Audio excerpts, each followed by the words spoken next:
Hey guys, welcome back into the Is AI Coming for Your Job podcast, the podcast where we discuss all things AI as it relates to work and life. I am your host, Jack Forrester. Before we get started, you can send your comments or questions to aiandyourjob@gmail.com. Let me know what you do for work and how susceptible you think your job is to being augmented or replaced by AI. I received some good emails over the last few weeks with some good points and good questions. I'm storing those as I go, but today we'll answer a few of those. And also, please subscribe and rate the show in whatever platform you're utilizing to listen. We typically start with headlines, and there's been no shortage of them over the past few weeks, or months for that matter. As I type this, 3 of the top 5 trending stories right now from The Atlantic are AI related. I was on vacation with my family earlier this week, and I actually saw some daytime TV, which I typically don't do to work. It's as bad as I remember it to be, but I did see several segments or at least advertised on the morning shows that were dedicated to AI, but they mostly related to AI as it related to consumerism, such as an AI stylist or an AI vacation planner. So it's safe to say that AI has hit the mainstream. If you watched the news at all this week, you probably know that the Senate Judiciary Subcommittee on Privacy and Technology held a hearing on Capitol Hill with 3 figures in the AI world. I know we were supposed to talk about white-collar and blue-collar work this week, but given the magnitude and length of this hearing, I'm largely going to focus on this hearing and some listener questions today. So barring any major AI stories in the coming week, we'll get to white-collar and blue-collar work next week. The purpose of this hearing was to test the waters for AI regulation. Guests included Sam Altman, CEO of OpenAI, the creator of ChatGPT, which has caused the AI stir over the last 6 months, and Gary Marcus, who was he is a professor of psychology and neuroscience at NYU. He's also an AI researcher. And Christina Montgomery, who's the VP and Chief Privacy and Trust Officer at IBM. And this will be the first of many hearings hoping to come up with a legitimate framework for regulating AI. Throughout the hearing, multiple senators acknowledged the failures as it relates to regulating or not regulating social media and the disastrous effects of social media on society, and particularly children. They're hoping to get it right with AI. All 3 AI experts were in agreement that the technology needs some sort of regulation. It was noted by one senator that this was completely unorthodox. No industry historically has wanted to be regulated, and I think that helped to put the potential risk of AI into focus for those in attendance. The 3-hour-long hearing was very general in nature. Concerns listed repeatedly were data privacy concerns, misinformation, behavioral manipulation, warfare, technological warfare, market manipulation, election tampering, and of course jobs. Though election tampering or election fraud seemed to be the biggest concern by the senators in attendance. To be fair, there is a presidential election next year, and undermining our republic through nefarious use of these tools is a major concern.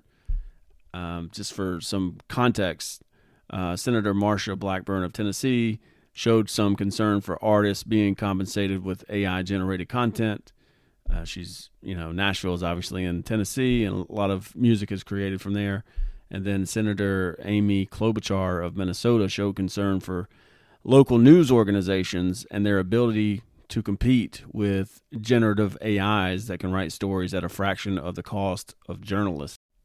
AI was largely acknowledged by the senators as a groundbreaking technology and was compared to the invention of the printing press and the automobile in its importance.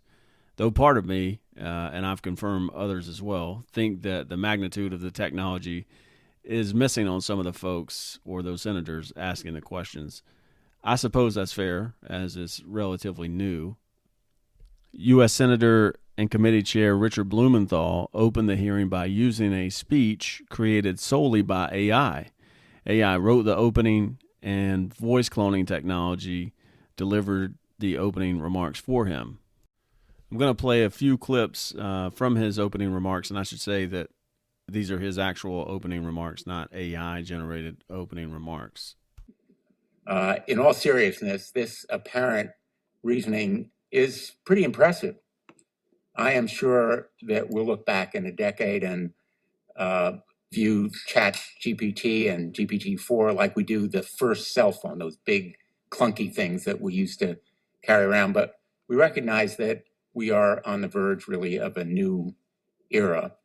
The audio and my playing it may strike you as curious or humorous, but what reverberated in my mind was, what if I had asked it, and what if it had provided an endorsement of Ukraine surrendering or Vladimir Putin's leadership?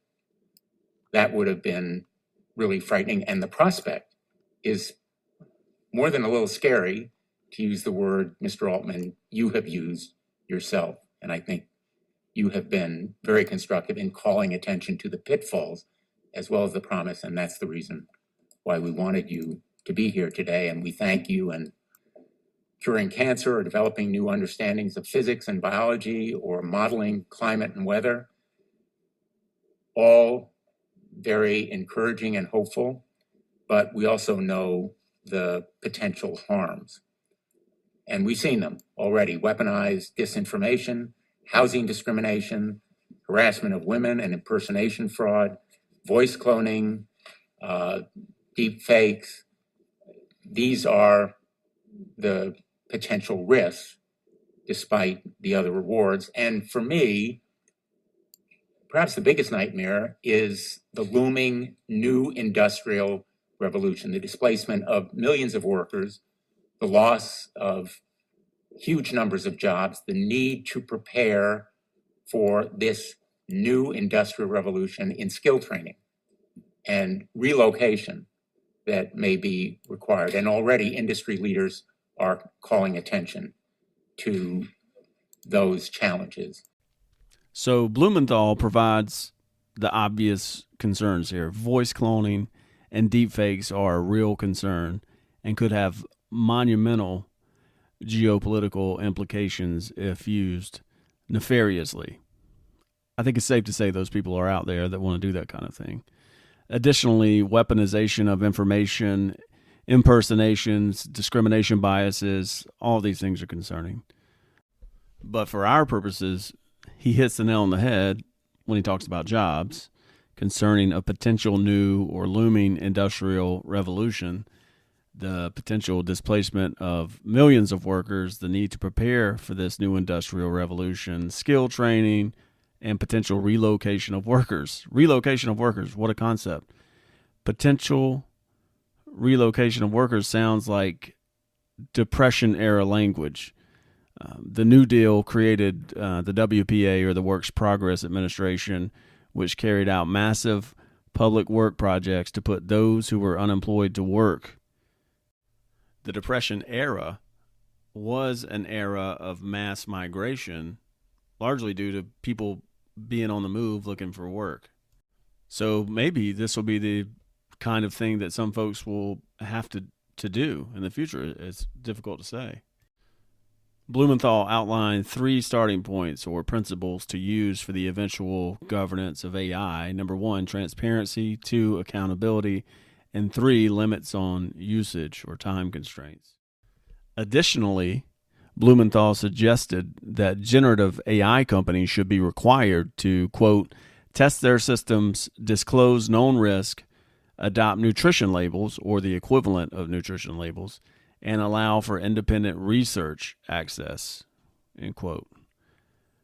For my money, the star of the hearing was Professor Gary Marcus, the professor from NYU. Gary's done a tremendous job historically highlighting the risk associated with AI.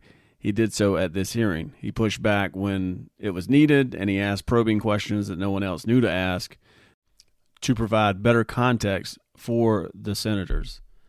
While his opening remarks don't cover job displacement at the hands of AI, I'm going to play a large part of it because I think he does a tremendous job highlighting concerns we've already seen with generative AI and potential risk in the short term. Thank you, Senators. Today's meeting is historic. I'm profoundly grateful to be here. I come as a scientist, someone who's founded AI companies, and as someone who genuinely loves AI, but who is increasingly worried. There are benefits, but we don't yet know whether they will outweigh the risks. Fundamentally, these new systems are going to be destabilizing. They can and will create persuasive lies at a scale humanity has never seen before. Outsiders will use them to affect our elections, insiders to manipulate our markets and our political systems. Democracy itself is threatened. Chatbots will also clandestinely shape our opinions, potentially exceeding what social media can do. Choices about data sets that AI companies use will have enormous unseen influence. Those who choose the data will make the rules, shaping society in subtle but powerful ways. There are other risks too, many stemming from the inherent unreliability of current systems. A law professor, for example, was accused by a chatbot of sexual harassment, untrue, and it pointed to a Washington Post article that didn't even exist. The more that happens, the more that anybody can deny anything. As one prominent lawyer told me on Friday, defendants are starting to claim that plaintiffs are making up legitimate evidence. These sorts of allegations undermine the abilities of juries to decide what or who to believe and contribute to the undermining of democracy. Poor medical advice could have serious consequences too. An open source large language model recently seems to have played a role in a person's decision to take their own life. The large language model asked the human, if you wanted to die, why didn't you do it earlier? And then followed up with, were you thinking of me when you overdosed? Without ever referring the patient to the human help that was obviously needed. Another system rushed out and made available to millions of children told a person posing as a 13-year-old how to lie to her parents about a trip with a 31-year-old man. Further threats continue to emerge regularly. A month after GPT-4 was released, OpenAI released ChatGPT plugins, which quickly led others to develop something called AutoGPT, with direct access to the internet, the ability to write source code, and increased powers of automation. This may well have drastic and difficult to predict security consequences. What criminals are going to do here is to create counterfeit people. It's hard to even envision the consequences of that. We have built machines that are like bulls in a china shop, powerful, reckless, and difficult to control. We all more or less agree on the values we would like for our AI systems to honor. We want, for example, for our systems to be transparent, to protect our privacy, to be free of bias, and above all else, to be safe. But current systems are not in line with these values. Current systems are not transparent. They do not adequately protect our privacy, and they continue to perpetuate bias. And even their makers don't entirely understand how they work. Most of all, we cannot remotely guarantee that they're safe, and hope here is not enough. The big tech companies' preferred plan boils down to trust us. But why should we? The sums of money at stake are mind-boggling. Emissions drift. OpenAI's original mission statement proclaimed, our goal is to advance AI in the way that is most likely to benefit humanity as a whole, unconstrained by a need to generate financial return. 7 years later, they're largely beholden to Microsoft, embroiled in part in an epic battle of search engines that routinely make things up. And that's forced Alphabet to rush out products and de-emphasize safety. Humanity has taken a back seat. AI is moving incredibly fast with lots of potential, but also lots of risks. We obviously need government involved. I think Professor Marcus played his role here very well, outlining why we need government regulation of this technology and that we shouldn't depend on technology companies to self-regulate. The example of a chatbot talking someone into suicide, the potential for creation of fake people. I mean, who knows the implications that could have. And then the AI arms race that these companies are getting in, trying to capitalize on this technology. So out of that 3-hour hearing, the future of work received less than 10 minutes of conversation. But there were some important takeaways from that conversation. Here's an exchange between Senator Blumenthal, Sam Altman, and Gary Marcus on the future of work. Be sure to pay attention and see if you can pick up on some common themes or tropes we've already covered in previous episodes. I alluded in my opening remarks to the jobs issue, the economic effects on employment. I think you have said, in fact, and I'm going to quote, development of superhuman machine intelligence is probably the greatest threat to the continued existence of humanity, end quote. You may have had in mind the effect on jobs, which is really my biggest nightmare in the long term. Let me ask you what your biggest nightmare is and whether you share that concern. Like with all technological revolutions, I expect there to be significant impact on jobs, but exactly what that impact looks like is very difficult to predict. If we went back to the other side of a previous technological revolution, talking about the jobs that exist on the other side, you can go back and read books of this. It's what people said at the time. It's difficult. I believe that there will be far greater jobs on the other side of this, and that the jobs of today will get better. I think it's important. First of all, I think it's important to understand and think about GPT-4 as a tool, not a creature, which is easy to get confused. And it's a tool that people have a great deal of control over and how they use it. And second, GPT-4 and other systems like it, are good at doing tasks, not jobs.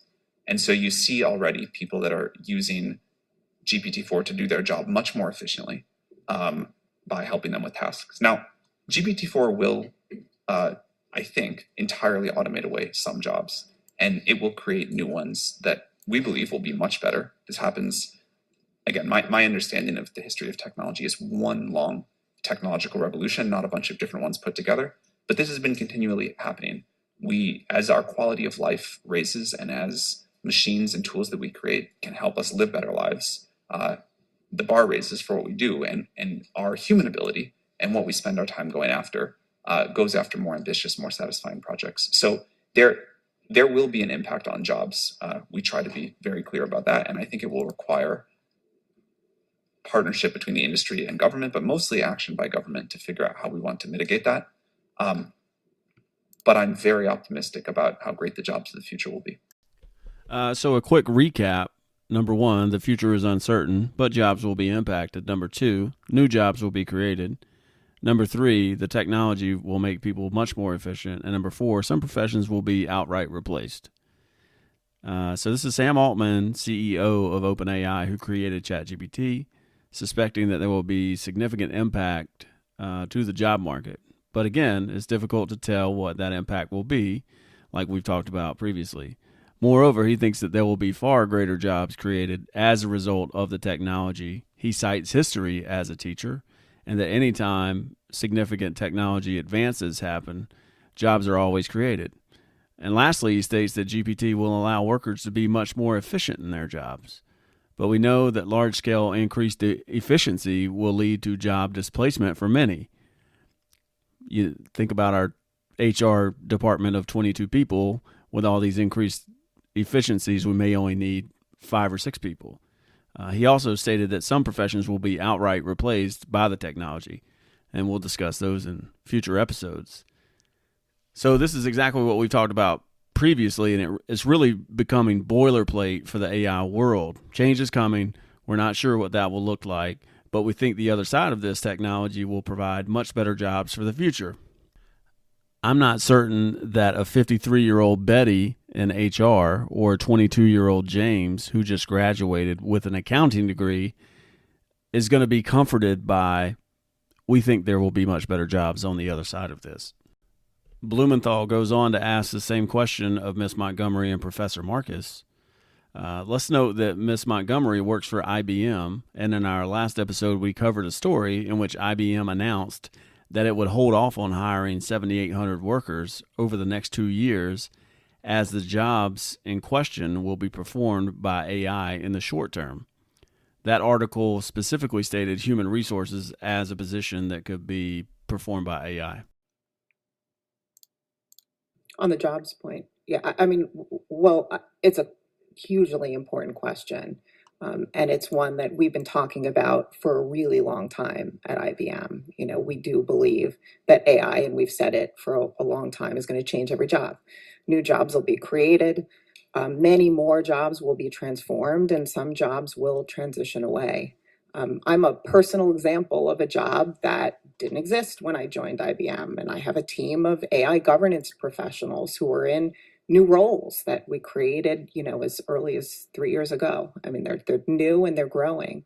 So I think the most important thing that we could be doing and can and should be doing now is to prepare the workforce of today and the workforce of tomorrow for partnering with AI technologies and using them. And we've been very involved for years now in doing that, in focusing on skills-based hiring, in educating for the skills of the future. Our Skills Build platform has 7 million learners and over 1,000 courses worldwide focused on skills. And we've pledged to train 30 million individuals by 2030 in the skills that are needed for society today.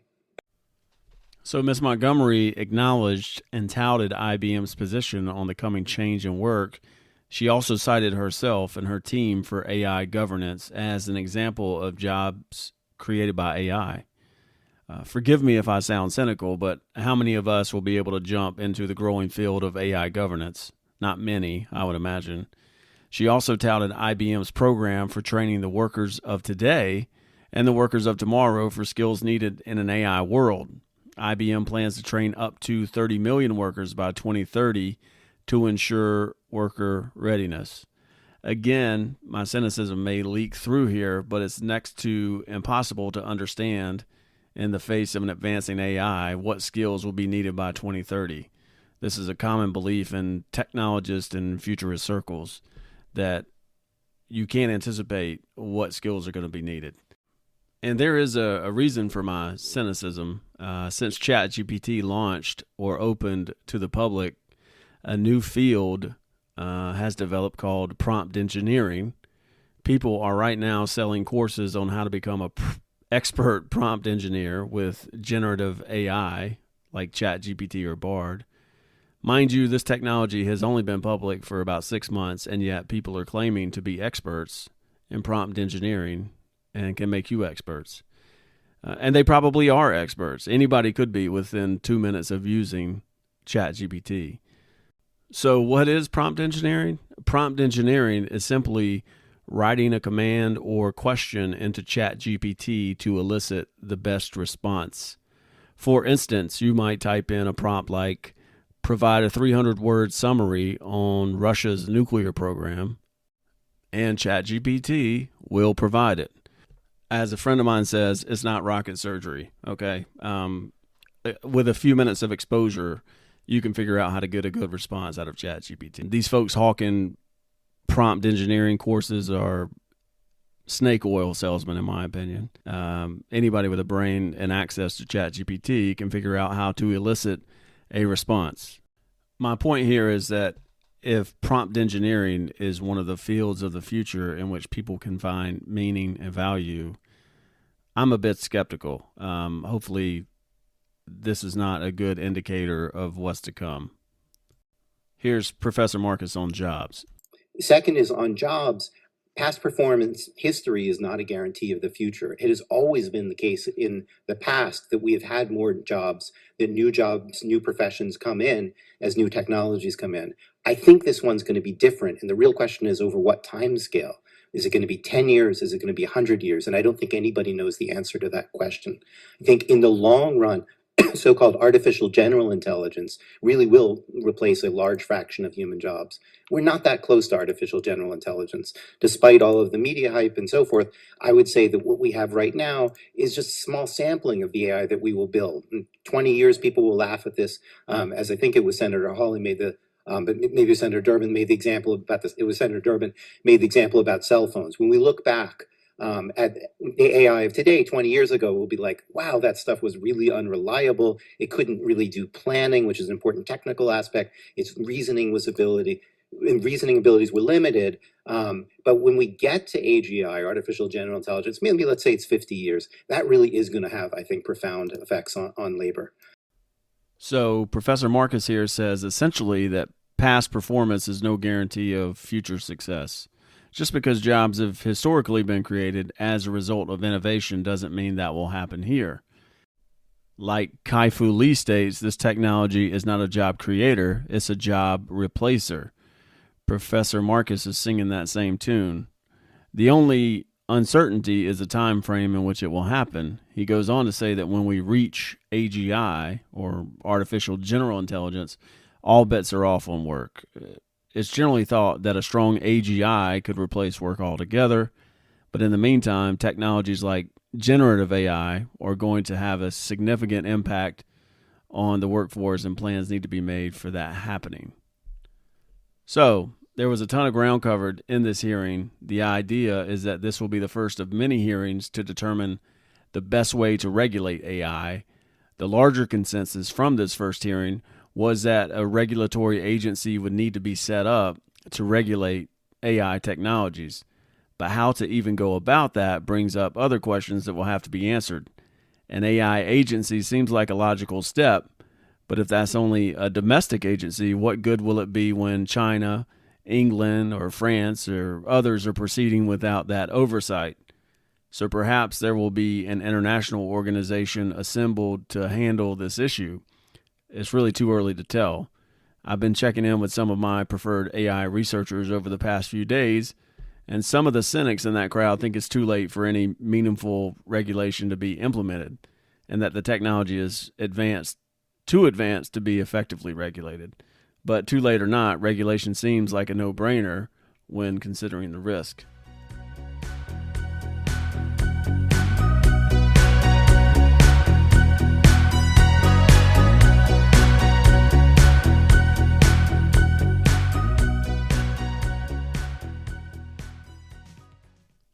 So I wanted to get into some listener questions this episode.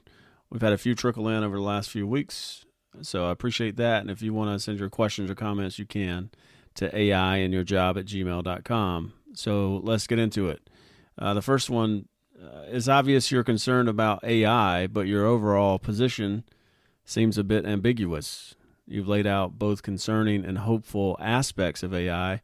Do you have a definitive view of AI? No, I really don't have a definitive take. Really on the fence.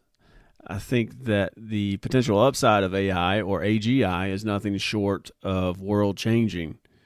Even though some of the world's leading AI researchers have grave concerns about how fast things are moving without regulation, I'm generally hopeful in AI and the changes it will bring about. It's generally thought that things such as cancer, climate change, energy problems, paralysis, neurological diseases, etc., can be eradicated through AI. Who doesn't want that? We've all lost people to cancer. That one pursuit alone could make AI worth the effort.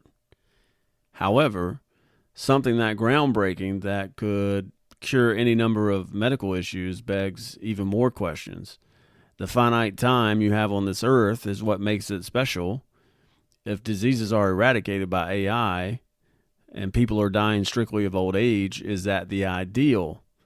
I'm not certain it is. And let's think about more practical applications. How much time do we waste at stoplights? Admittedly, I'm the worst version of myself in traffic. If AI can improve our commutes and waste the time in the car, I'm all for it. And based off the questions I'm receiving, I'm not sure I've painted a good enough picture of the magnitude of the change we're poised to see in the next decade. There are very few parts of life that this technology won't change altogether. If a real possibility exists of work disappearing altogether, and most futurists or technologists agree that there is, then we are truly headed for uncharted waters. Ray Kurzweil is a futurist who has a knack for his predictions as it relates to technology. He's predicting that humans will be integrating their bodies with computers, putting a chip in your brain by 2029. That's 6 years from now. Let me put that into perspective for you. 6 years ago was 2017. And before you say you won't integrate your body with a computer, think about how fast you gave the major social media companies access to all of your data, all of your personal information, everything you've ever searched for, pictures of your children. They own it or have access to all of it. Moreover, if integrating your body with technology is the only way for you or your child to stay competitive, you may not be as reluctant to undergo that integration. Also, there was a recent article in Time magazine by Max Tegmark outlining the risk with AI. We've talked about Max before. He's an AI researcher at MIT who's been a vocal critic of the speed at which we're moving without built-in protections. And in this article, he paints a great picture of how life could change and the risk associated with AI. I'll link to that article in the show notes. So in short, I think a better world could and will exist with AI, but not in the short term. I think the short term will be full of change and turmoil, especially as it relates to work, and it will take the world a long time to catch up with it. So let's talk about work. Potential job displacement on a massive scale in the short term before the market has had time to correct itself or before public efforts are made to deal with the ramifications of mass employment. This is what concerns me, and this is why I'm here talking to you. Most futurists or technologists agree that the future of work is less work for both white-collar and blue-collar work. Now, it's safe to say that work will be around for the foreseeable future, for some at least. Like we've covered previously, white-collar work will be susceptible to AI before blue-collar work, generally speaking. It will take a couple of decades to ramp up production of humanoid-type robots able to do the intricate work that humans with dexterity can do, that's required in like nursing or blue-collar jobs as well. In the meantime, I think many folks from white-collar trades will need to or have to migrate to blue-collar work to continue working.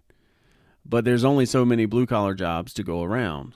And I'm not sure how ready a 53-year-old Betty in HR is to undergo retraining to become a plumber. There's some obvious issues there that will have to be worked out. So I think some millennials and Gen Zers certainly will experience a life with little to no work. And work is foundational to the human experiment. Work has existed as long as humans have. To have that taken away will be a major test of humanity. I know there are exceptions to every rule, but I think for myself, and some folks I know, I need to work. If I won the lottery today or came into the kind of money that allows you to never worry about work again, I think I would still work in some capacity. It certainly wouldn't be doing my current day job, but I would pursue work that I find meaningful. I know there are certainly folks that would thrive not working, but work is at the core of the human experience. So I think those people are the exception, not the rule. So what will we replace that with? Some futurists have stated that folks will be able to spend time doing things they love. Painting is cited often. I've heard that, painting is a viable pursuit when work will be no more. I'm not a painter, and based on what I remember from an elementary school art class, I'm not much of a painter. I'm going to be sick of painting in about 5 minutes.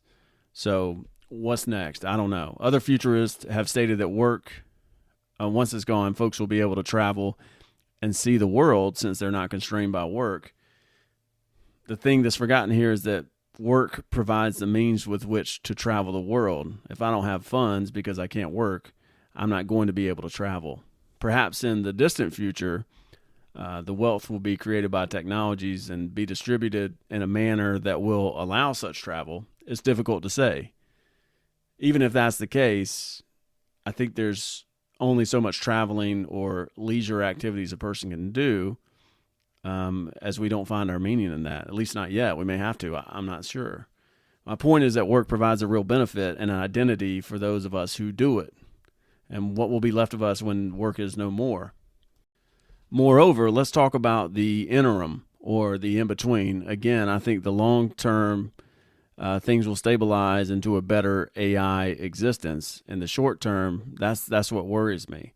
While I'm hopeful that the government regulation will help with AI alignment and jobs retraining, I'm not sure how quickly the government will be able to respond to job losses at the hands of AI. As jobs become outright replaced by technologies like ChatGPT, And we heard in that hearing Sam Altman say that exactly that would happen to some professions, or workers are laid off due to increased efficiencies at the hands of technologies like ChatGPT. What happens to those people? Let's look at accounting. Accounting is a profession that's often cited as something that's replaceable by AI in the short term. If you've watched any videos on ChatGPT's ability with Excel, you should. And I know accounting is much more than working in Excel, but it is a large part of it. Anyway, according to the Bureau of Labor Statistics, as of May 2022, there were 1.4 million accountants or auditors in the U.S.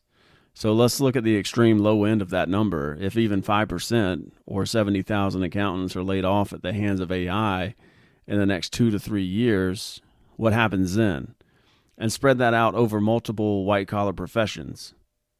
Now, let me interject here. I'm aware that many accountants are self-employed and will remain so, and some folks will gravitate towards automation much slower than others. So those self-employed or small-sized companies may endure longer, and I think they will. But I'm thinking about corporations here. I'm not so optimistic when it comes to corporations. They have a tendency to brand themselves as a big family taking care of their own. But when the opportunity arises to replace labor with a cheap technology at scale, I don't think they'll hesitate very much. Maybe some folks will be retrained in other areas of the company, but many will simply be let go.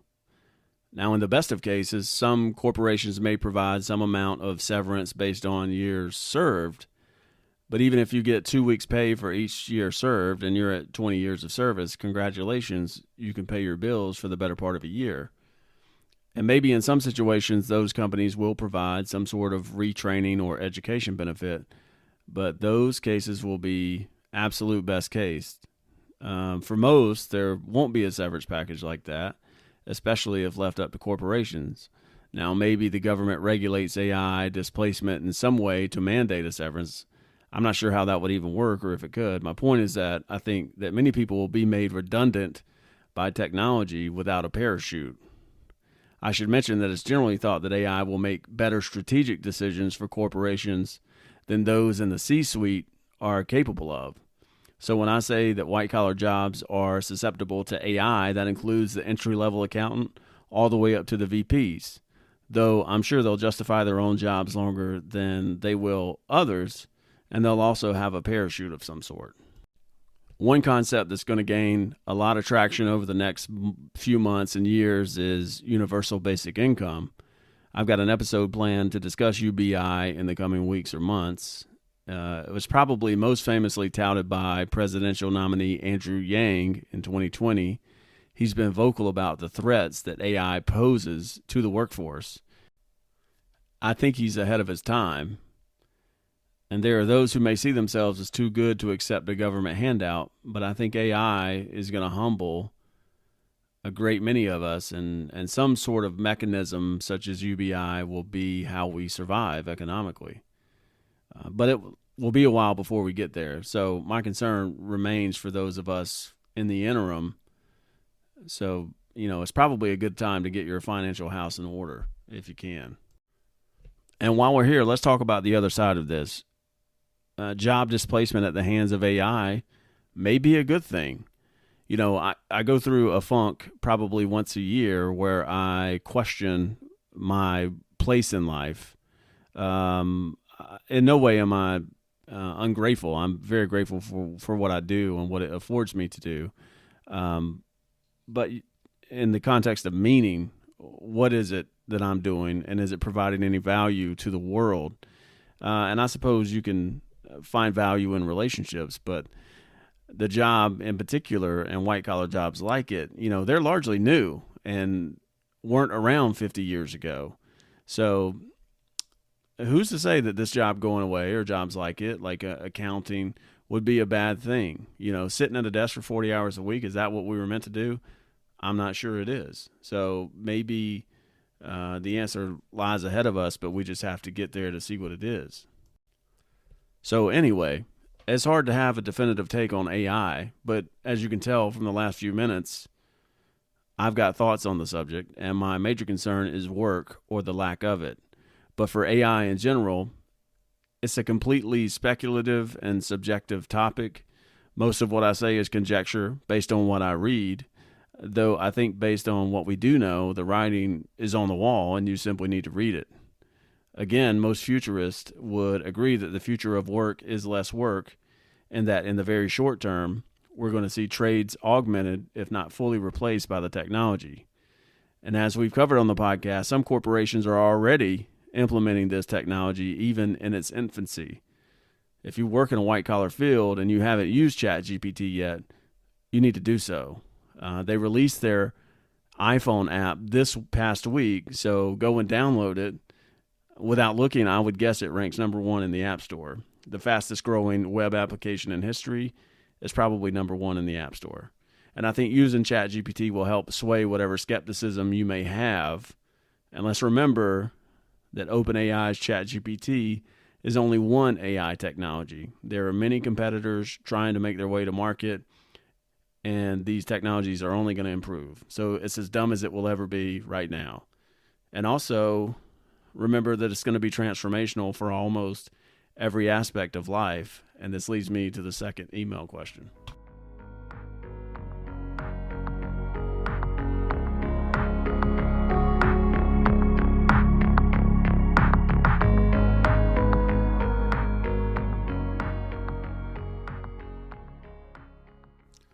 Outside of the future of work, what is your biggest concern with AI?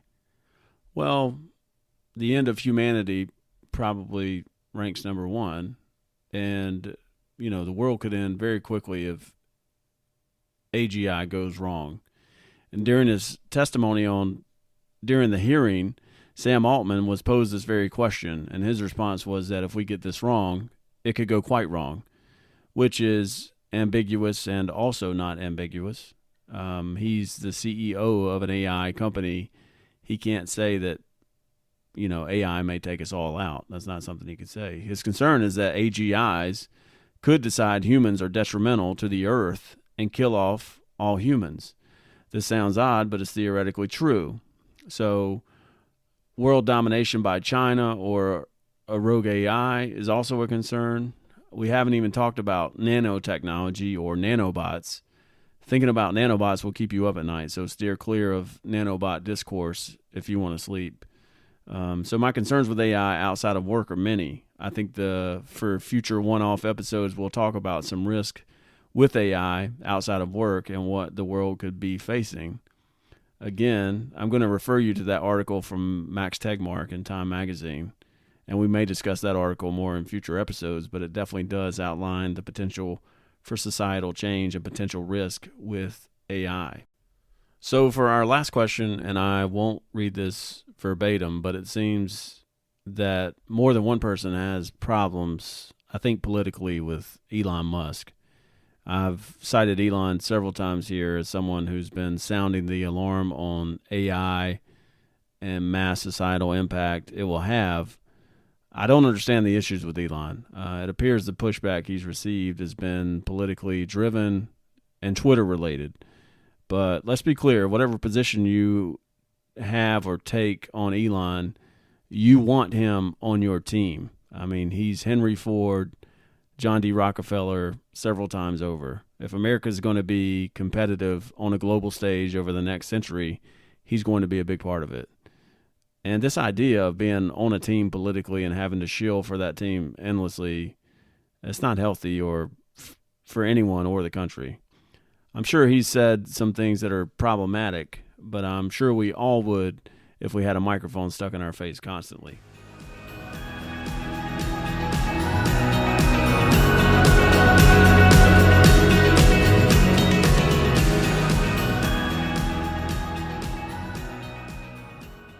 So that's it for this week. Next week, we'll get into white collar versus blue collar, barring any major AI developments. But in the meantime, please be sure to rate, review, and subscribe to the show wherever you listen to podcasts. If you want to be even more deliberate, you can share this episode via text or email with your friends from the podcast page of whatever app you listen in. Thanks for listening. We'll talk next time.